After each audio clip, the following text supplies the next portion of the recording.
Bueno, en primer lugar, pues muchas gracias. Agradecerte, Lidia, la invitación.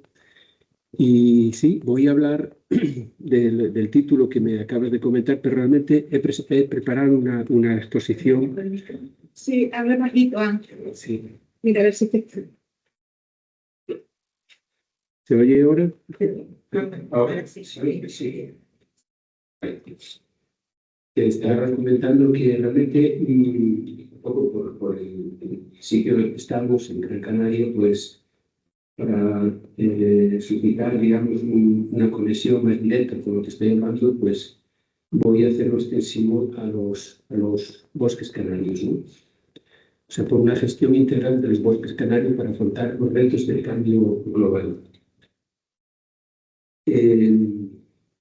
Bueno, estamos en unas jornadas sobre cambio global que se aplicó el concepto. El concepto es el impacto humano sobre la Tierra, ¿no?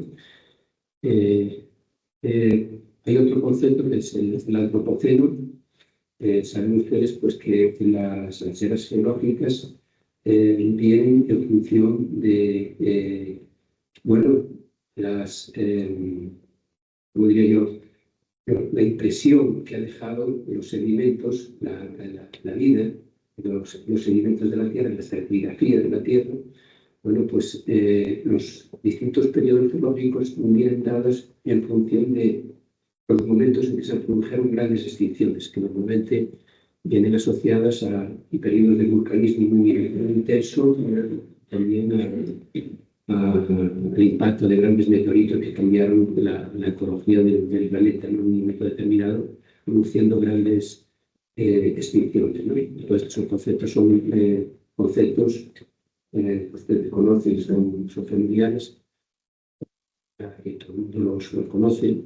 Y bueno, ahora actualmente se está hablando de la sexta extinción, o sea, de que estaríamos como consecuencia de la actividad humana ante una enorme crisis de biodiversidad. Esto pues lo avalan personas tan importantes como Edward Osborne Wilson, que fue uno de los, quizá el biólogo más conocido y más laureado, vamos a decir, más reconocido que ha habido, como falleció hace un poquito, hace un par de años.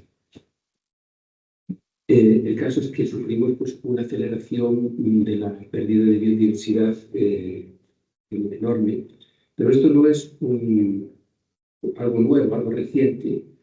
La cuestión del antropoceno, de dónde situarlo, realmente, bueno, hay que ver aquí la curva, ¿no?, de la evolución de la población humana, como a partir sobre todo del año 1750, que es más o menos cuando comienza la máquina de vapor y la revolución industrial, el poder, digamos, apropiarse el ser humano de los poderes de utilización de la energía, donde, debido a todo lo que eso supone, pues supone una explosión demográfica que además ya posteriormente, en el año, a partir sobre todo después de la Segunda Guerra Mundial, hay lo que se llama una gran aceleración, el gran desarrollo industrial que se ha producido y que, bueno, entre otras cosas, supone un cambio no solamente en la intensificación del impacto humano, sino también en una reformulación de cómo funciona la sociedad, entre ellas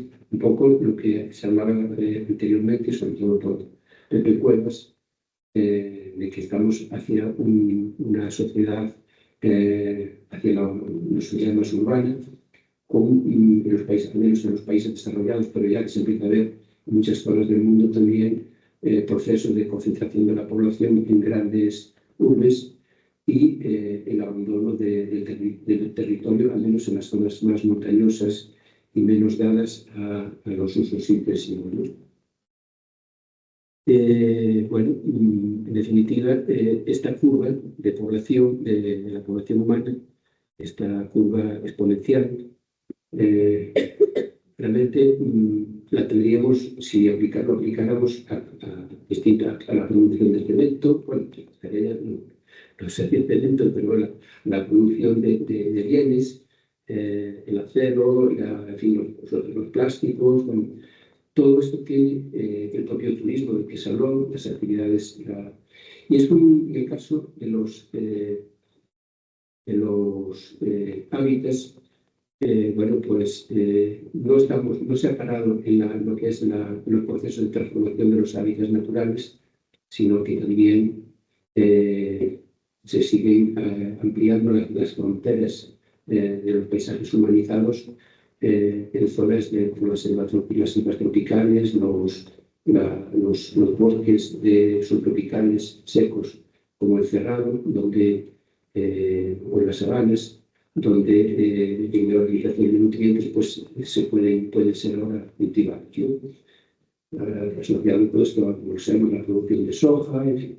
Bueno, en definitiva, que hay una serie de causas que producen este declive de la vida.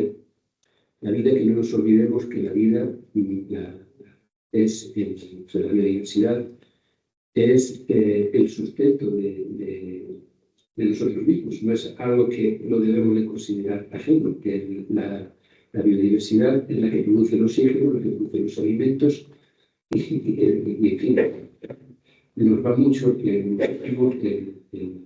esto que está pasando. No es algo que no sea ajeno y podamos estar en nuestra burbuja tecnificada, aislada de lo que ocurre.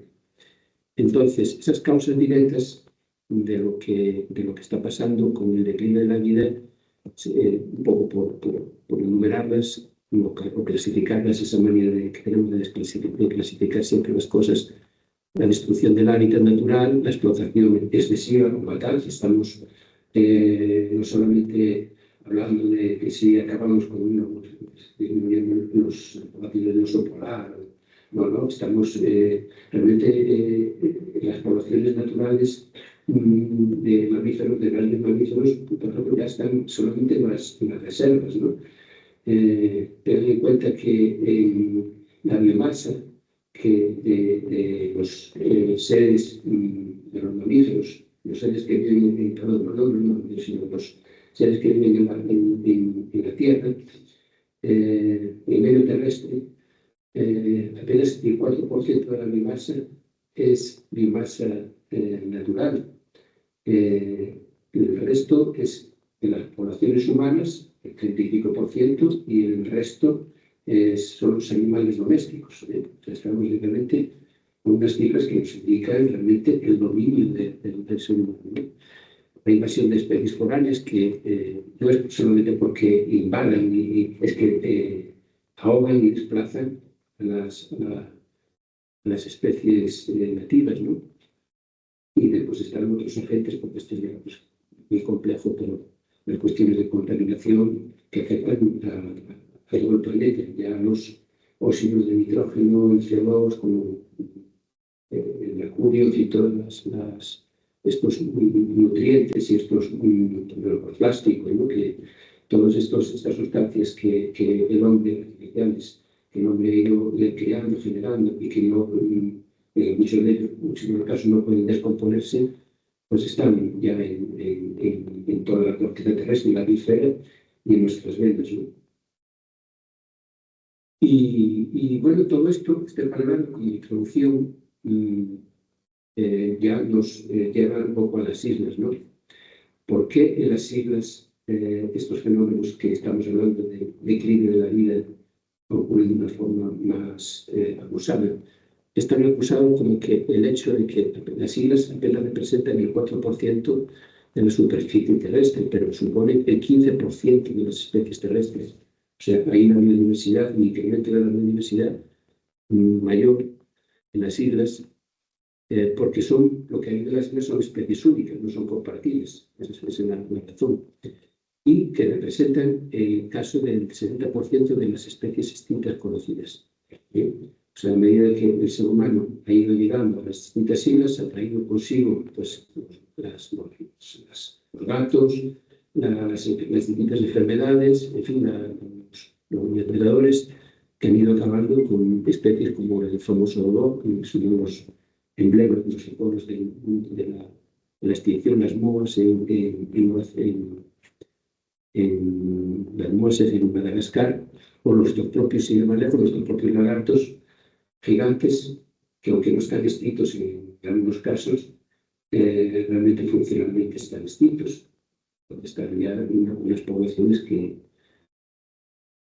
Y bueno, Canarias, un punto caliente de biodiversidad endémico, sin duda, todo ya se citó antes, pero no hay que olvidarse que es otra faceta. Somos la capital europea de la extinción. O sea, no hay ningún territorio en Europa que tenga tantas especies amenazadas como en Canarias. Bueno, los usos del territorio, ya solo aquí de que no hay un metro cuadrado donde no haya estado el ser humano en los siglos. Bueno, pues no solamente que lo haya pisado, es que la han pateado y la hemos pisoteado, ¿no? Y bueno, pues lo que tenemos hoy, como consecuencia de toda esa sobreexplotación, sea por aprovechamientos, el uso del fuego, la ganadería, y que eso se retrotrae desde la ocupación humana, ¿no? Desde el inicio, desde los antiguos canarios ya estaban también impactando enormemente en el medio.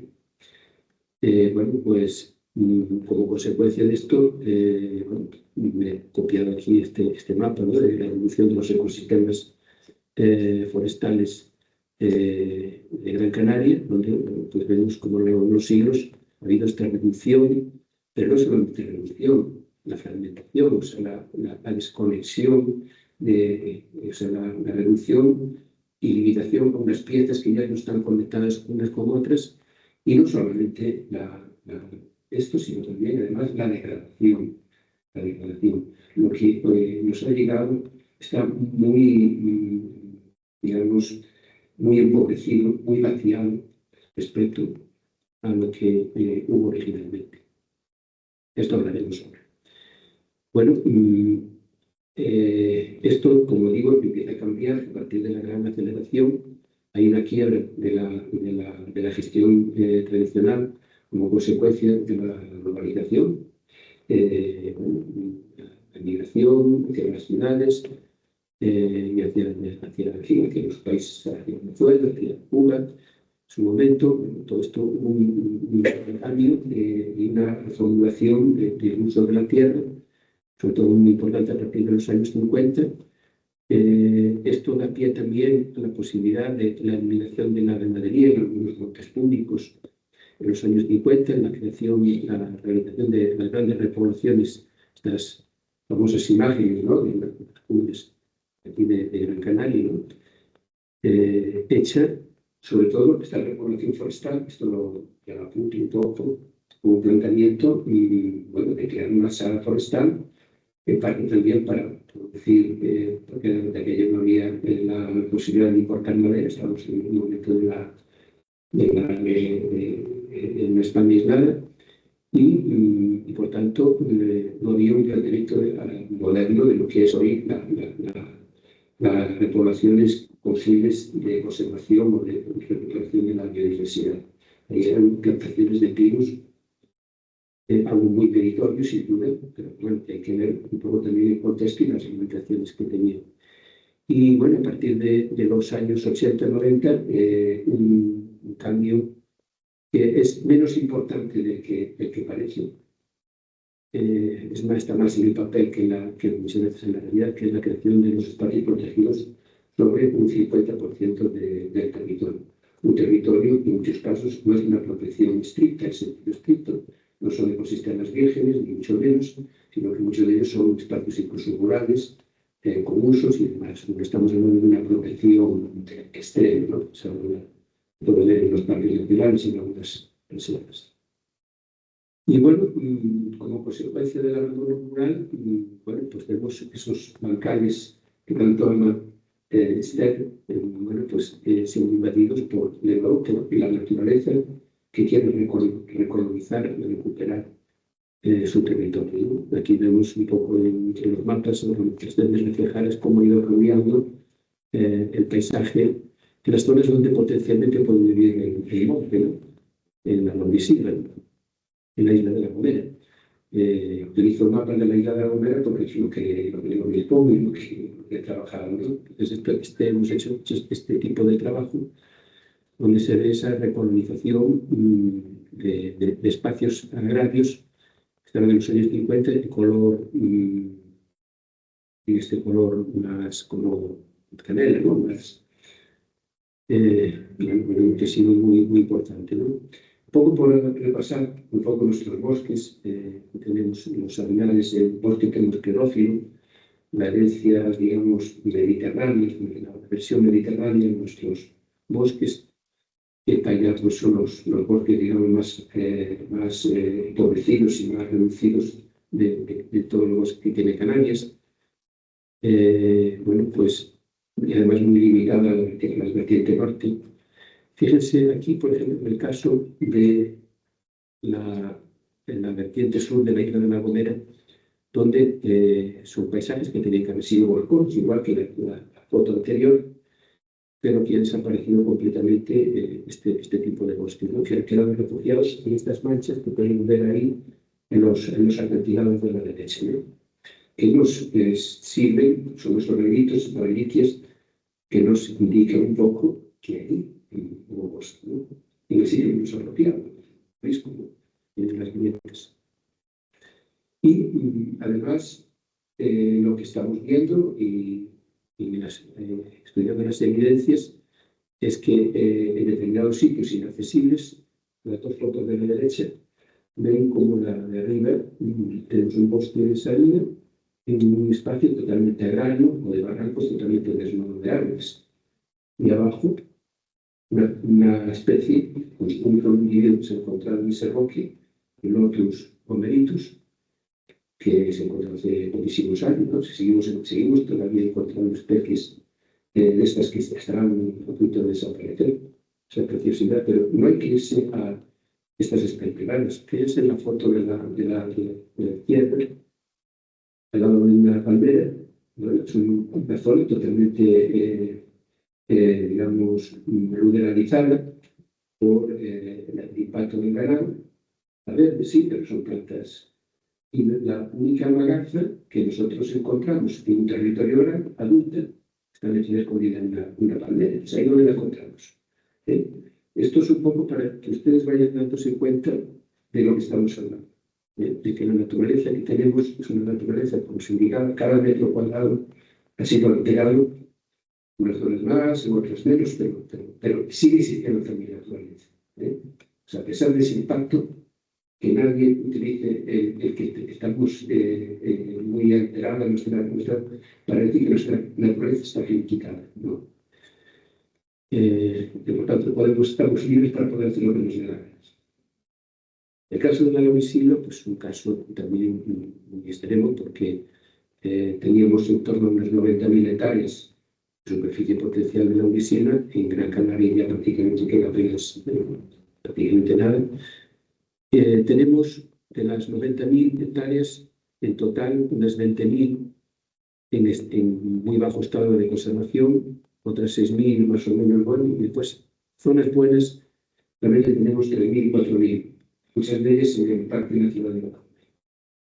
Fíjense abajo la foto de un señor que era un viñático gigantesco, o sea, el sitio de la naturaleza. Y estos ejemplares nos dan una idea del potencial que puede tener nuestra naturaleza. Pero lo que nos encontramos fundamentalmente en la mayor parte de las manifestaciones de la Laurisilva son fotos como esta de abajo, a la izquierda, espacios colonizados recientemente, bancales, bosques de colonización recientes sobre zonas de pastos, como la derecha, zonas que hace pocos años eran bosque, pero que han sido afectadas por incendios y que tenemos una tonalidad cubierta, pero que volverá al bosque si se le ayuda. O zonas como la izquierda, la foto de la izquierda de la medida que hay un árbol en una zona que no es certificada. Y fíjense además que el único sitio donde hay verde es debajo del árbol. O sea, nos está indicando, bueno, el valor que tienen esos árboles, ¿no? Realmente, si vamos a un bosque como Barajonal, sí podemos un poco tener una idea, no realmente de lo que hubo, pero sí de su potencial. Vemos que la Laurisilva también pasa con los bosques de bosquerófilos, ¿no? tienen una serie de tipologías muy variables, son bosques muy variables, muy diversos en un territorio muy reducido. Y algunos de estos bosques, además, son realmente, bueno, incluso potencialmente muy reducidos en superficie. El caso, por ejemplo, de los bosques de tiles o de iñátilos, que apenas ocupan unas cientos de hectáreas, los bosques de higrófilos con una alta incidencia de nieves que nos llevan un poco a las selvas del trópico húmedo, a la zona de la tierra, abajo, con la cubierta de musgos, ¿no? Son bosques realmente que están muy podemos decir, en riesgo de extinción, porque cualquier incendio, cualquier evento de este tipo pues, puede eliminarlos, ¿no? Son únicos. Fíjense aquí, de nuevo, este ejemplar, ¿no? del viaje en el Parque Nacional. Bueno, si no tuviéramos estos ejemplares en estos pocos sitios, nuestra imagen sobre la visible sería la de un bosque de pequeñas, reducido en estatura y un bosque que no, bueno, pues vemos como ¿no? que es importante el tener estos bosques de referencia como un antídoto contra el olvido, porque nosotros tenemos realmente el peligro de vivir un presente invisible, un presente, esto no es New Age, esto es algo real, ¿no? El hecho de que no veamos las cosas, no las sintamos, no las colocamos, no las apreciemos, ¿no? Y por tanto no está en nuestra realidad también de cómo gestionar. Entonces es importante tener en cuenta esos referentes y de esa manera evitar esa amnesia ecológica que padecemos y que estos niveles de referencia que a los que estamos habituados, los bosques degradados, pues realmente tengamos en cuenta que un nivel a escala superior, ese otro nivel de referencia que nos puede servir para ayudar a la naturaleza a recomponerse. Siempre comento que dentro de lo que falta en nuestros bosques es la ancianidad, la sabiduría de la ancianidad. En nuestro caso sería más al tener nuestra cultura por los libros, ¿no? El conocimiento, bueno, pues el conocimiento en biodiversidad se viene traduciendo en nichos para la vida, ¿no? Entonces, un árbol viejo, como este que está pintado ahí, tiene montones de nichos, de sitios que no tienen un árbol joven. Entonces, puede almacenar un montón de conocimientos, un montón de biodiversidad que no está presente en la mayor parte de nuestros bosques. Pero también no tenemos que olvidar que estos bosques ancestrales nos prestan unos servicios muy superiores a los bosques jóvenes, los bosques que están peor conservados. Nosotros hemos estudiado, por ejemplo, la captación de agua procedente de nieves y vemos como un gradiente muy claro entre el que va desde los bosques bien conservados a la izquierda, captación de agua respecto, me voy a explicar el gráfico si me la idea, hasta las zonas ya con saldo rectangular de la captación de agua. O sea, sí que nos importa mucho, esto lo conocemos, está medido, incluso de cara al incendio, que ya lo comentaré después, estos bosques funcionan de una forma mucho más resistente frente al fuego que los bosques jóvenes. Y ya nos pasamos a los pinares canarios. Una parte muy importante se deben a estos que son, bueno, han surgido como consecuencia de la época de las grandes repoblaciones. Pero fíjense en el suelo que es otro bosque. Estas repoblaciones son bosques que prácticamente no tienen nada que noche. O si tienen algo, tienen jara, bueno, algún colegio, algún sitio. Son bosques muy empobrecidos de árboles rectos, pequeños todavía. Existen en algunas zonas pinares que ya tienen, bueno, pues algunos ejemplares, algunos restos de este árbol que tiene una complejidad con la que hablaba antes, muy distinta, una estructura muy distinta a lo que lo rodea, ¿no? Son los legados de nuestros pilares naturales. Pero si nos vamos a la caldera de Tamuriente. En determinadas zonas es verdad que son zonas que en este caso es un andén que prácticamente aquí no ha llegado el conejo, por supuesto, y además le incide algo la hierba, no es representativo absolutamente de todo el tipo de todos los pinares canarios, pero bueno, sí nos indica una riqueza increíble, ¿no? O sea, no es la idea que teníamos de los pinares. Y estos pinares, este es el pino gordo de Miraflor, pero estos ejemplares existieron muy abundantemente, mucho más abundantemente de lo que hoy en Canarias. Pues da una idea, estos son prácticamente árboles que eran como secuoias. O sea, tenemos ese legado, eso lo llamaba el presente invisible, que casi no lo vemos. Pero es que además los gestores que hemos trabajado, que hemos tenido una familiaridad muy grande durante décadas con el medio y hemos experimentado, pues voy a poner un ejemplo de los pinos en La Palma. Bueno, mi compañero Ángel Palomares, el director de la caldera, ha hecho mucho trabajo en los pinares desnudos y ha hecho cercados donde se siembran distintas especies que se considera pueden vivir dentro del pinar. Y fíjense los resultados. Y esto es como consecuencia, porque aquí también se sembró fuera, aquí puede acceder el conejo, y aquí en esta zona puede acceder el árbol bueno, pues vemos como sea tanto en las zonas donde hay acceso, sea de conejo, sea de árbol, que es muy distinto. O sea, realmente no conocemos nuestra naturaleza. Y esto constantemente lo vemos con la herbivoría, los impactos de la herbivoría. Fíjense aquí una zona que está en esto ya es en el Carjonario, en Orisilva, una zona que es accesible para el ganado, y aquí de pronto cae, no lo parece, pero esta especie es una zarzaparrilla canaria. Vemos cómo está recomida, los sitios que están accesibles. Fíjense el impacto de un ganado aquí en esta zona de Orisilva.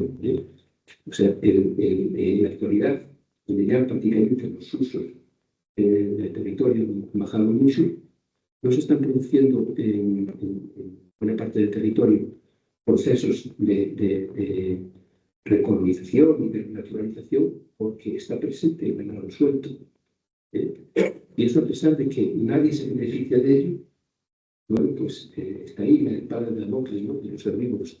Fíjense aquí, de nuevo, esta población cercana al Parque Nacional con cajilastes azules, bastó la llegada de un ganado durante unos meses para pasar de esto a esto. Una especie que está en peligro de extinción. Fíjense, aquí también en los fallados brezales, donde hemos hecho experimentos dentro del Parque Nacional, y el conejo, en las siembras que hemos hecho aquí en este sector, se lo ha comido todo, pero fíjense lo que hay aquí. O sea, no conocemos aquí igual zonas dentro y fuera en una zona abierta, las grandes diferencias, ¿no? Otra de las cuestiones de las especies invasoras. Bueno, especies invasoras, en el caso de la gomera, como en las tuneras, prácticamente, salvo en la isla de Silva, podemos decir que ya están invadidas, ¿no? Es que no, esto es un proceso. No se ha parado el proceso. El proceso sigue. Está siguiendo y cada vez, en el caso de las cañas, en las zonas más con cierta humedad. En todos estos diagnósticos que hacemos y canarios, tengo que decirles que hay fuertes discrepancias en cómo vemos los problemas. La gente que trabajamos más directamente en conservación vemos las cosas de una forma bastante diferente a cómo lo ven algunos gestores o también incluso gente del mundo de la academia. No sé si es por lo que sea, si alguno me dice que no somos los buenos y los malos, pero yo realmente no entiendo cómo hay gente que puede decir que en las especies invasoras, y esto se ha dicho, salió en la prensa de poco, catedrático de la Universidad de La Laguna, que solo estaban en los hábitats alterados. Fíjense la Transcantia y la Laurisilva. Es una zona que lleva sin explotarse 60 años, 70 años. ¿De qué estamos hablando? Puede perfectamente comerse la Transcantia, toda la Laurisilva que hay en Canarias. Y es un proceso que no está hoy todavía pero es un proceso que si lo empezamos a escapar es exponencial, va a subir. Yo conozco sitios en la península, en la sierra de Sintra, muy famosa, al lado de Lisboa, que está comiendo por la Escanti. Y tenemos problemas que para unos no es problema, pero tenemos aquí en Gran Canaria también lo tiene. En la época de las plantaciones grandes plantaciones forestales, tenemos especies exóticas, como el pino carrasco, que no se considera una especie invasora aquí, pero que está recolonizando el territorio. Está creando un paisaje que hoy no se ve, pero si esto sigue así, en muchos sitios, dentro de 50, 60 años, vamos a tener un problema añadido, no ya por el pino, sino por su polinización, con los incendios, porque van a convertir zonas que hoy no son peligrosas, sin carga de combustible, en zonas altamente problemáticas. Y bueno, y les he hablado de plantas, pero es que hay muchos elementos que son invisibles. El caso de lo que llevamos con el conejo, pero la rata está presente en toda, no está solamente en las alcantarillas.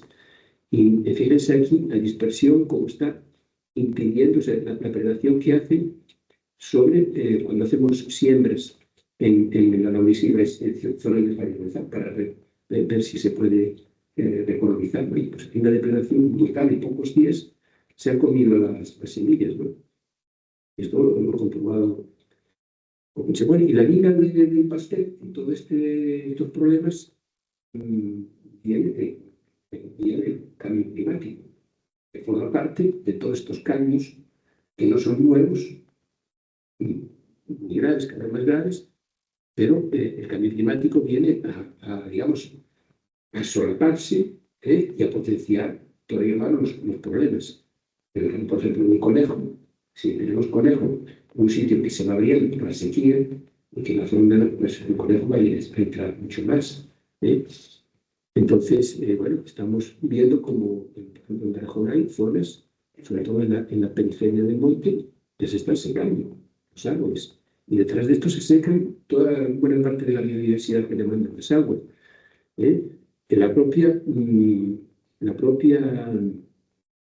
producción de agua del bosque, que es un hábitat, no solamente es algo para consumir en los grifos y en la agricultura. Bueno, pues riachuelos que eran permanentes, yo los he visto secar en estos 40 años, convertirse en temporales. Con todo eso cambia completamente la ecología de esos barrancos. Y claro, como consecuencia de estos cambios en el clima, cada vez mayor temperatura y menor humedad, menor lluvias, bueno, pues digamos que nuestras formaciones vegetales, que están hace años estaban dentro de estos parámetros de precipitación y de temperatura, vemos como, bueno, pues cada vez son más secos, que para el caso de las formaciones que requieren más humedad, el caso de la laurisilva, el caso de los pinares húmedos, se va reduciendo. El caso de la vegetación de cumbre, pues es dramático, porque el riesgo de ya no tener salida está arriba, ¿no? Y bueno, este cambio climático, ¿cómo va a reaccionar las especies, los hábitats, los ecosistemas? Bueno, una de las posibilidades que tienen es adaptarse, pero la adaptación en el caso por ejemplo, de la laurisilva es que solamente vayan a estar las especies más resistentes, que esas especies además reduzcan su tamaño para poder, digamos, vivir en unas condiciones más duras. Se nos va a cambiar el paisaje. En otros casos ya no va a haber posibilidad de adaptarse, van a tener que moverse.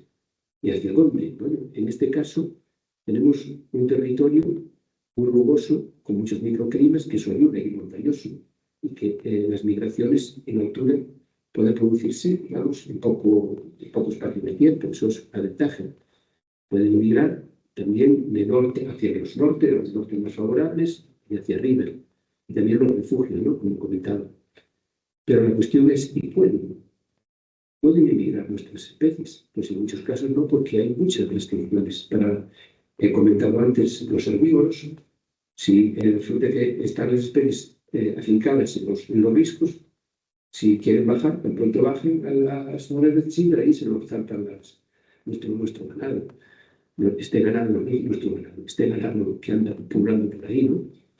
En fin, va a depender mucho de la transformación del territorio y demás. O sea, va a depender mucho de lo que hagamos nosotros, en la medida que lo podamos ayudar, ¿no?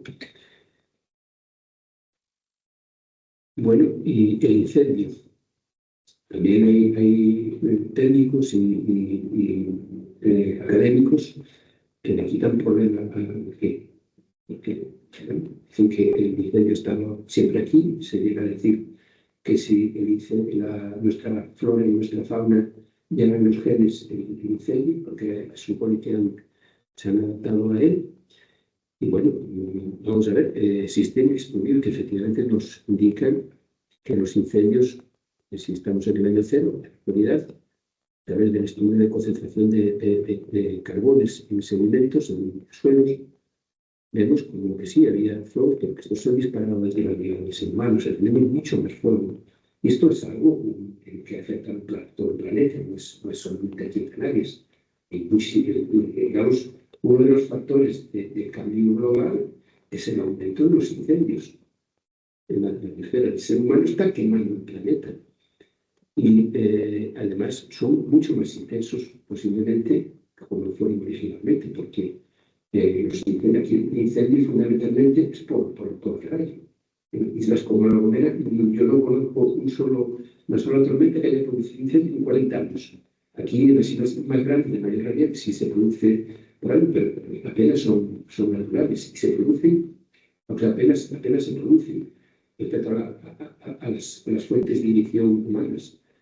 Y además, esto se produce en momentos que son muy distintos a los momentos donde se producen los grandes incendios, que son los momentos de verano, cuando llegan las carinas y el tiempo del Sáhara, ¿no? O sea, que no tiene nada que ver el fuego actual con lo que, y por tanto la vegetación no está, como se dice, no está. Y ahora o sea, las causas, efectivamente, en el caso de La Gomera, ¿dónde se producen los incendios? Como me decía Manuel, los producimos los humanos, allí donde vivimos, donde estamos, en los entornos forestales, fundamentalmente. Puede haber alguno, pero y tenemos un territorio, en el caso de La Gomera, además con alta potencialidad de combustible, lo que comentábamos, el abandono, pero no solamente por el combustible, sino por la orografía y por las condiciones climáticas. Todo hay que olvidarlo. Y no hay que olvidarse que no arde igual esto de aquí, un bosque bien conservado, que algo así. Esto es una bomba. Nuestros bosques jóvenes, el abandono rural, en estos valles que están siendo abandonados, que probablemente anteriormente, pues todas estas zonas en color, el amarillo indica las zonas, esto es de hace ya 15 años, que eran todavía cultivadas, ya cada vez menores. Antes eran líneas de control. Todo esto está desapareciendo, estamos abocados cada vez más a los grandes incendios. Entonces, pero el comportamiento del fuego, como decía, depende mucho del estado de conservación de los bosques. Y los incendios, en el caso de Málaga y Silva, pues se lo digo de verdad, que hay gente académicos que niegan esto y que dicen que somos unos exagerados, que yo conozco zonas quemadas de hace 60, 70 años y no se han recuperado ni lejos. Fíjense, esta zona de este incendio del año 70, quedaron árboles ahí mal parados todavía. Fíjense lo que le falta para crecer, si es que alguna vez puede llegar, porque no se daña el suelo. Desde el aspecto del bosque, en la zona y hacemos el primer incendio. Pero es que además, hemos visto, por ejemplo, por un ejemplo, en el caso de un rebrote, es que las especies nobles apenas rebrotaron en el incendio del 2012, apenas 10-15%, sí rebotan. O sea, por eso, claro, cuando hay un incendio en una zona que está hecha polvo, pues sí, en la falla, en Brezo, más o menos rebrotan. Pero cuando entran en masas nobles, no brotan tanto.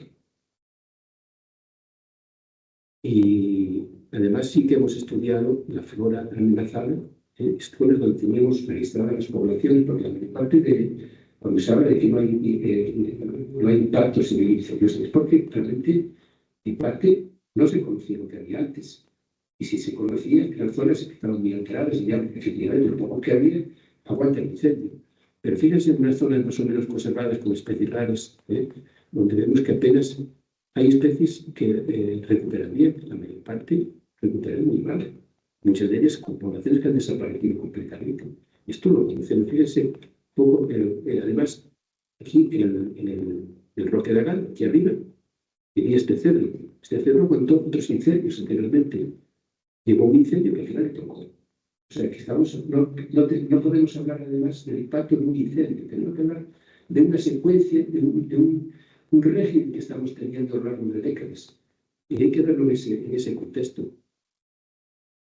También se dice que nuestras especies están adaptadas al fuego. Aquí no me acuerdo cuando se habló del tarinasta azul, que sale efectivamente, es una de las especies que se recupera bien dentro del fuego. Pero hemos estudiado la germinación y lo que vemos es que si las semillas se calientan, enseguida tienen el poder germinativo y lo que actúa esta especie, lo que sí está adaptada son las sequías. No es tanto al incendio como las sequías. En este caso, hemos estudiado, comparado zonas quemadas con no quemadas, luego ha habido una mortalidad muy grande por la sequía también, igual que un incendio, pero después de la sequía vemos cómo sale la germinación. O sea, igual que estas son las barras el azul es de zonas no quemadas, la germinación, y las zonas incendiadas. Vemos como realmente tiene un patrón parecido, o sea que esto es una respuesta, o sea, estas especies lo que están es adaptadas en todo caso a la sequía. Y bueno, una de las cosas que ocurre es que la sucesión natural que se produce para llegar a un bosque bien conservado, entonces de muchos años, de 100, 150, 200 años, un incendio nos lo puede echar para atrás en poco tiempo. Si nosotros queremos que nuestros paisajes avancen, lo peor que podemos tener son incendios, porque no nos permiten el avance. O sea, no debemos de pensar que si aguantan o no aguantan, es que son retrocesos, continuos retrocesos que no nos ayudan a mejorar nuestro territorio.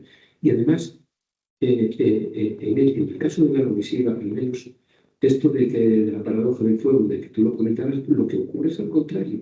O sea, si pasamos de esto a un matorral, el paisaje que creamos es un paisaje que pierde mucho más. O sea, si perdemos bosques bien conservados, vamos a perder barreras contra el fuego. ¿Y qué pasa con los pinares? Bueno, se dice que el pinar es verdad, es paradigmático en el caso de... Pero fíjense los incendios que están pasando en Tenerife, cuando uno va, sobre todo, por ejemplo, al sur, está sacado el fin de semana en Miguel. Los pinares jóvenes, y aquí es un pinar que afortunadamente tiene bastantes ejemplares viejos. Bueno, pues vemos como los ejemplares viejos se mueren. Se están muriendo, digamos, los elementos más valiosos del pinar. Pero como te quedan, esto está muriendo. Y el resultado de todo esto son problemas. O sea, esta, digamos, secuencia histórica que he comentado al final sobre presión, todos los factores de la memoria, de los incendios, lo que han hecho es que tengamos unos procesos de empobrecimiento, vaciamiento y de extinción masivo, ¿no? Y por tanto de pérdida de la funcionalidad. Esto lo sabemos muy bien comparado, y por eso comenté que Canarias es la capital de la extinción, porque no hay territorios como Anaga, como Telle, como La Gomera, donde tengamos una concentración tan grande de especies amenazadas. Esto ya no es una cuestión de que esté una especie en peligro de extinción, que son muchas especies que están en peligro. Fue una parte importante del ecosistema. Son ecosistemas que están vaciados y empobrecidos. Entonces, por hacer un resumen de todo lo que acabo de comentar, tenemos bosques reducidos y degradados, amenazados, pérdida y degradación de los servicios ambientales, de lo que dependemos, pero también de la biodiversidad, un nivel de gestión, pues, como lo he comentado, en mi opinión, muy deficiente y muy completo, porque, entre otras cosas, aunque tengamos estos espacios protegidos y unas políticas entre otras cosas, la administración ambiental está muy colapsada, absolutamente está sin funcionarios, es algo tremendo realmente. bueno, y la sociedad además pues, va por otras vías, ¿no? En general. Y dentro además de del mundo de la conservación hay una gestión, en el caso del forestal, por ejemplo, muy centrada en los árboles. Se habla de las repoblaciones, pero la repoblación seguimos pensando mucho en términos de árboles, que es muy importante. Pero yo creo que ya estamos en una etapa donde tenemos que hablar de la biodiversidad en general y que verla centrada. Entonces, yo entiendo que toda la gestión, incluida la gestión del fuego, y cosas que aparentemente no están desconectadas, tienen que estar integradas, todo esto, una gestión integral. Y la solución está, desde luego, por potenciar el sector medioambiental y plantear procesos de restauración integral. Entonces, aquí ya entro un poco para darles ideas de lo que yo conozco más, porque he sido responsable durante 40 años del Parque Nacional, donde, bueno, pues el Parque Nacional es la idea principal que pivote, es permitir darle, digamos, a la naturaleza la oportunidad de ser ella misma, de que tenga su derecho a su autodeterminación, no dejemos un término más, ¿no? Y bueno, pues permitir que la sucesión natural ocurra, ¿no? Desde donde nos encontremos, las fases de desarrollo del bosque hacia los estados más maduros, ¿no? Y evitar las perturbaciones antrópicas, evitar que nos vayamos hacia atrás, que el fuego sea el herbívoro. Con esto tenemos que luchar. Y fíjese, pues bueno, lo que la naturaleza permite, desde la Laguna Grande, muchos quizás estaban en la Laguna Grande. Una foto de cómo estaba en el año 16, y cómo está la naturaleza. No fue necesario repoblar. O sea, aquí, por el hecho de que había restos de la vegetación natural, ella misma recolonizó, pudo cicatrizar las heridas. Esto es algo, bueno, pues que... Pero estos procesos, además, nos están enseñando muchas cosas.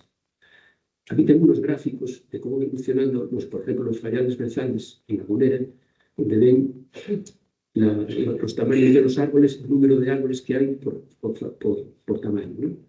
Que llamamos en los forestales clases biométricas. Y vemos años después cómo es muy diferente. Y además aparecen unas especies que son las especies de las laurifolias, que van sustituyendo así a las valles y los brezos. Esto lo vemos en este tipo de paisaje, ¿no? Como este árbol que estamos viviendo aquí, el crecimiento, un árbol que tiene 60 años, ha crecido impresionantemente rápido. Y está desplazando a los brezos que se están cayendo y se están muriendo. Es un proceso que lo tenemos, digamos, determinado además en cifras, lo hemos estudiado mediante todos estos métodos, ¿no? Esto está a 1.300 metros de altitud. Cuando ustedes estudian la biogeografía, la geografía y las comunidades vegetales en Canarias, se nos dice que el fallal brezal empieza a partir de altitud a partir de 1.100 y 1.200 metros. Los fitosociólogos que estudian esto, claro, establecen las comunidades vegetales en función de lo que ven. Pero el que no tiene, está en lo que llamamos el presente invisible. Tenemos que tener una referencia de tiempo para darnos cuenta realmente de las potencialidades que tiene nuestra naturaleza. Y perdón que insista tanto en esta cuestión. Por tanto, si tenemos tantas superficies de laurisilva, el otro día también en estas mismas declaraciones decía el catedrático que la laurisilva pues está recolonizando y no hace falta hacer. Creo que yo no estoy nada de acuerdo, porque ¿qué es lo que está viviendo? Lo que tenemos en los bosques jóvenes. Pues brezo, falla. ¿Por qué? Porque son las especies que tienen poder de colonización, porque están más presentes. Pero hay muchas especies raras que no vuelven porque están tan envejecidas las poblaciones que no tienen oportunidad. Entonces tenemos la oportunidad de gestionar, no como se planteaba hacia ahí, hacer grandes repoblaciones, grandes extensiones, simplemente acciones puntuales en determinados lugares, abriendo la masa un poquito y sin grandes impactos, colocar estas especies que son tan raras y que poco a poco, cuando vayan creciendo, pueden ir dispersándose. Estamos hablando de especies raras como el cedro, en fin, como muchas especies de la progresiva. También adopciones puntuales que hemos hecho, en este caso, pues, por ejemplo, el saúco, ¿no? En zonas donde había zarzales en medio de bosque, bueno, pues se han hecho este tipo de intervenciones con especies que son una especie, en este caso, muy rara y muy amenazada, como es el saúco canario. En el caso de la euphorbia melífera, bueno, pues también no hace falta repoblar. A veces la euphorbia melífera, la tabaina del monte, es una tabaina que llega a los 12 metros de altura, es un raro, realmente muy, muy raro. Creo que aquí en Canarias hay alguna población, no sé si estoy muy cierto.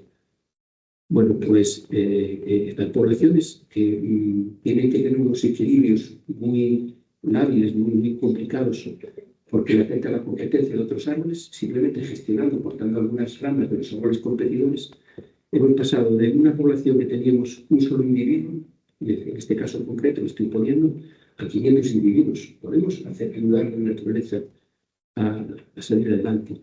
En otros casos, a través de la creación de nuevas poblaciones, plantando, en este caso una tabarda de monte, pero fíjense aquí cómo para producir regeneración se ha tardado 15 años.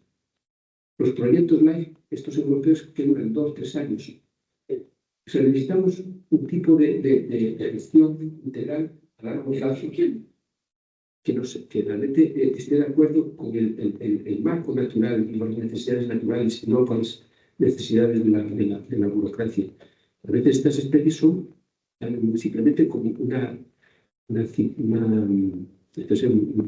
cárex, ¿no? Un raro, que a veces no son especies llamativas, pero que son muy palastables, y que le encanta el ganado, bueno, pues que han desaparecido prácticamente de los montes.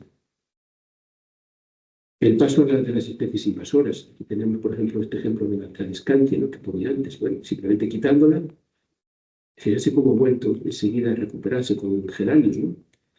Pero en otros casos, con la tunera, lo que estamos haciendo es que los espacios donde quitamos las tuneras, el orden del monte, ¿qué es lo que vuelve? Sí, efectivamente vuelve la vegetación natural, pero vuelven las especies que colonizan rápido, los aeonios, las genes, los cerrajones, pero no las especies raras, no vuelven, hay que ayudarles.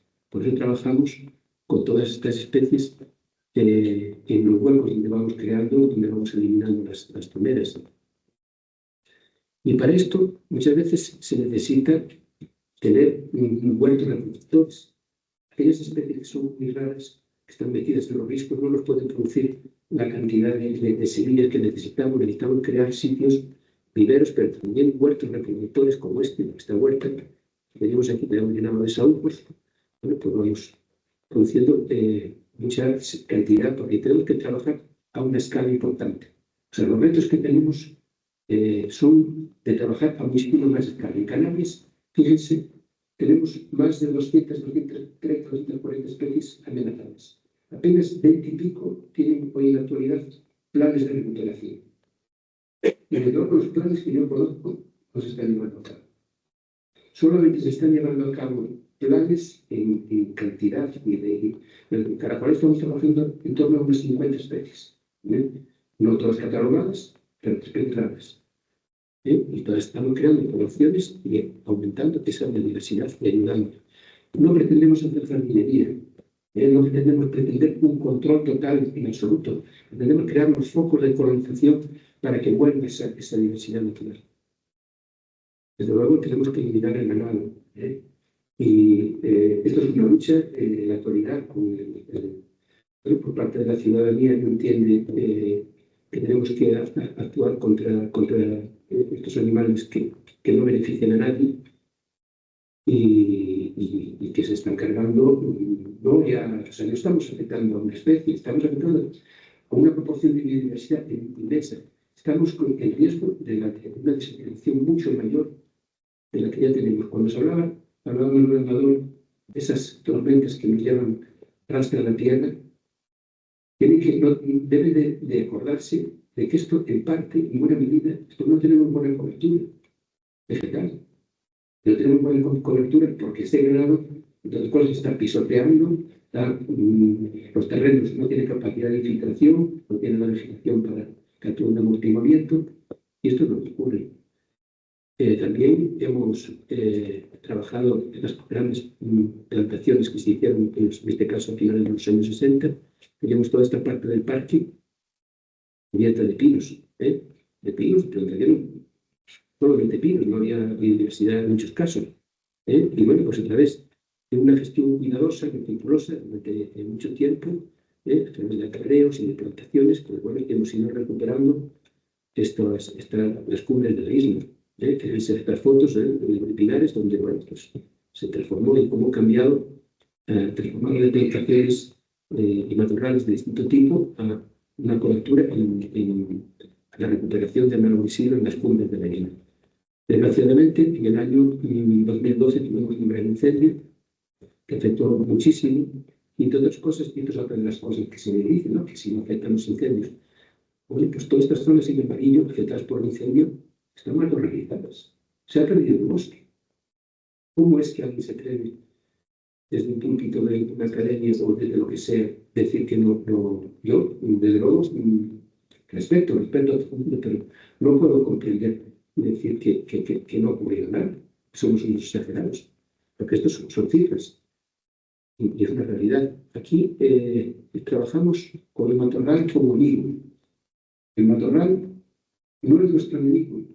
Cuando hacemos las repoblaciones, lo hacemos trabajando con el matorral, lo aclaramos como si fuera un bosque, respetamos lo poco que hay de vegetación natural y poco a poco también hacemos siembras, a veces de plantas, no solamente plantamos árboles. Aquí tenemos estos codesos que surgieron después del incendio, que nos están ayudando a crear sombra a los árboles jóvenes que vamos plantando. Y bueno, pues ya concluyo que estamos en una encrucijada, en un momento muy importante por los retos que tenemos.